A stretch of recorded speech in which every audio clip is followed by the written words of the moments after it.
Hello students, physics की next video में आपका स्वागत है। हमने अपनी पिछली वीडियो के अंदर heating effect of electric current के बारे में पढ़ा था। हमने पढ़ा था कि कैसे करंट के वायर से फ्लो करने पर किस तरीके से वायर हीटअप हो जाती है और वायर के हीटअप होने के कारण क्या क्या है। वायर के हीटअप होने के कारण होता है वायर के अंदर की रेजिस्टेंस, उसकी रुकावट की वो करंट को कितना रुकावट देती है अपने अंदर से फ्लो करने में। और हमने उसके साथ साथ क्या किया था, जूल्स लॉज ऑफ हीटिंग भी किया था। जूल्स लॉज ऑफ हीटिंग के मुताबिक जो हीट प्रोड्यूस्ड होती है किसी भी कंडक्टर के अंदर वो किसके बराबर होती है, वो बराबर होती है H is equal to I square R T. ठीक है, जहां पर H क्या रिप्रेजेंट कर रहा है, H रिप्रेजेंट करता है आपको कि आपके कंडक्टर में हीट कितनी प्रोड्यूस हुई है। I रिप्रेजेंट करता है कि आपके कंडक्टर में कितना करंट फ्लो कर रहा है, और R रिप्रेजेंट करता है कि आपके कंडक्टर में कितनी रेजिस्टेंस है, और T रिप्रेजेंट करता है कि आपने ये करंट फ्लो अपने कंडक्टर में कितनी देर तक जारी रखा। तो जूल्स लॉज ऑफ हीटिंग हमें क्या बताता है कि जितना ज़्यादा करंट फ्लो करेगा, जितनी ज़्यादा रेजिस्टेंस होगी, और जितने ज़्यादा वक्त तक आप करंट को फ्लो करवाते रहोगे, उतनी ही ज़्यादा हीट प्रोड्यूस होती रहेगी आपके कंडक्टर के अंदर। ठीक है, ये एक सिंपल डेफिनेशन है जूल्स लॉज ऑफ हीटिंग की। इसके रिलेटेड आपको कंसेप्चुअल क्वेश्चन भी आ सकते हैं और कुछ न्यूमेरिकल भी आ सकते हैं। जैसे एक न्यूमेरिकल का एग्जांपल अभी आपको बोर्ड पे दिख रहा होगा। इस न्यूमेरिकल में क्या गिवन है, 100 joule of heat, 100 joule of heat is produced each second. क्या दे रखा है यहाँ पे, कितनी जूल ऑफ हीट प्रोड्यूस हो रही है, 100 जूल ऑफ हीट प्रोड्यूस हो रही है। और उन्होंने क्या बोला है, इन ईच सेकेंड, यानी कितनी देर में प्रोड्यूस हो रही है 100 जूल ऑफ हीट, वो प्रोड्यूस हो रही है 1 सेकेंड के अंदर। इन अ 4 ओहम रेजिस्टेंस, कितनी ओहम की रेजिस्टेंस में, 4 ओहम की रेजिस्टेंस में। और हमें निकालना क्या है कि उस रेजिस्टेंस के क्रॉस पोटेंशियल डिफरेंस कितना अप्लाई किया गया है। मैं एक बार क्वेश्चन को और रिपीट कर लेती हूँ, पहले क्वेश्चन को समझो। 100 joule of heat is produced each second in a 4 ohm resistance. Find the potential difference across the resistance. हमें गिवन क्या है कि 100 जूल ऑफ हीट प्रोड्यूस हो रही है 1 सेकेंड के अंदर, किसके अंदर से, 4 ओहम के रेजिस्टेंस के अंदर से। और हमें ये बताना है कि उस 4 ओहम के रेजिस्टेंस के क्रॉस पोटेंशियल डिफरेंस कितना अप्लाई किया गया है।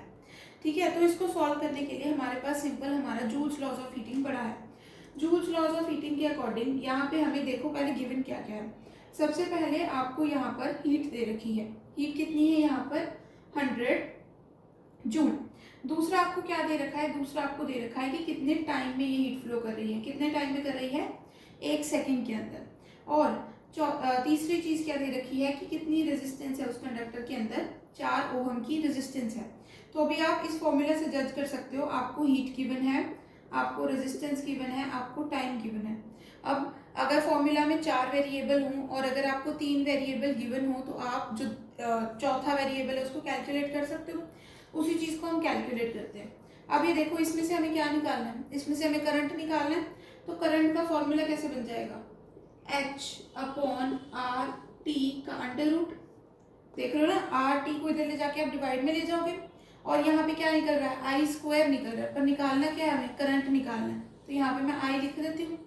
ठीक है, फिर उसके बाद यहाँ हीट कितनी दे रखी है मुझे, 100 जूल, रेजिस्टेंस कितनी है 4, और करंट कितना फ्लो कर रहा है, कितने टाइम तक फ्लो कर रहा है, 1 सेकेंड तक। अब इसको आप जब कैंसिल करोगे तो आई आपके पास आ जाएगा √25, और √25 किसके बराबर होता है, 5 एम्पियर। यानी इसके अंदर कितना करंट फ्लो कर रहा था, 5 एम्पियर करंट फ्लो कर रहा था। अब जूल्स लॉज ऑफ हीटिंग से हमें जो मिल सकता था वो हमें मिल गया।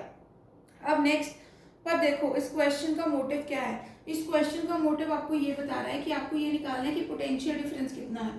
अब निकाला तो आपने क्या है, करंट निकाला है, पर निकालना क्या था, पोटेंशियल डिफरेंस। ठीक है, तो अब जूल्स लॉज ऑफ हीटिंग का तो काम हो गया, तो उसका कंटेंट तो मैंने रब कर दिया। अब आपको मिल क्या गया, आपको करंट मिल गया, पर आपको ये पता, आपको ये भी पता है कि रेजिस्टेंस कितनी है। और अब आपको रेजिस्टेंस भी पता है और क्या पता है, करंट पता है। तो इस दोनों को रिलेट करने वाली कौन सी चीज है, ओम्स लॉ। तो ओम्स लॉ के अकॉर्डिंग क्या होता है, V is equal to I R. V की वैल्यू क्या आएगी, वो तो हमें निकालनी है। करंट कितना दे रखा है, 5 एम्पियर, और रेजिस्टेंस कितनी है 4, 5 4 से कितना होता है 20 वोल्ट। यानी जो आपका ये क्वेश्चन है जिसके अंदर आपको 100 जूल ऑफ हीट मिल रही है, कितनी सेकंड में, 1 सेकेंड के अंदर कितने रेजिस्टेंस के लिए, 4 ओहम के रेजिस्टेंस के लिए, उसके क्रॉस पोटेंशियल डिफरेंस कितना होगा, 20 वोल्ट। ये आपका आंसर है। ठीक है, आई होप आपको समझ में आ गया हो। इसी तरीके से आपको जितने भी क्वेश्चन आपके सामने आएंगे उन सबको आपको सॉल्व करना है। अब प्रैक्टिस के लिए हम 1-2 और क्वेश्चंस भी करेंगे। उन क्वेश्चंस की स्टेटमेंट्स मैं लिख रही हूँ आपके पास।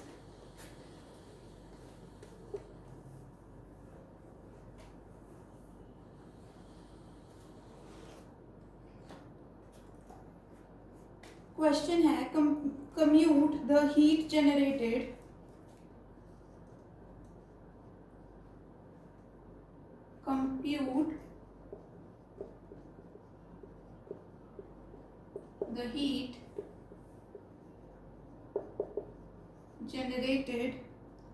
while transferring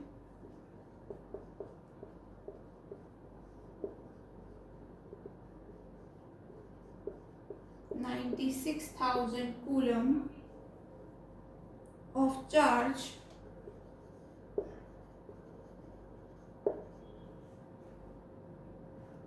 in 1 hour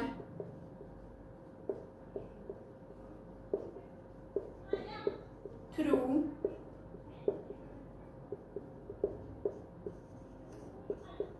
potential difference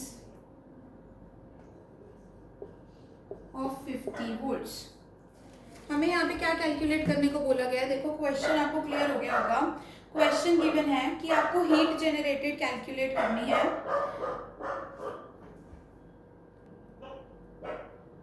heat generated calculate करनी है जब ट्रांसफर हो रहा हो 96,000 कूलम ऑफ चार्ज कितने घंटे में, 1 घंटे में।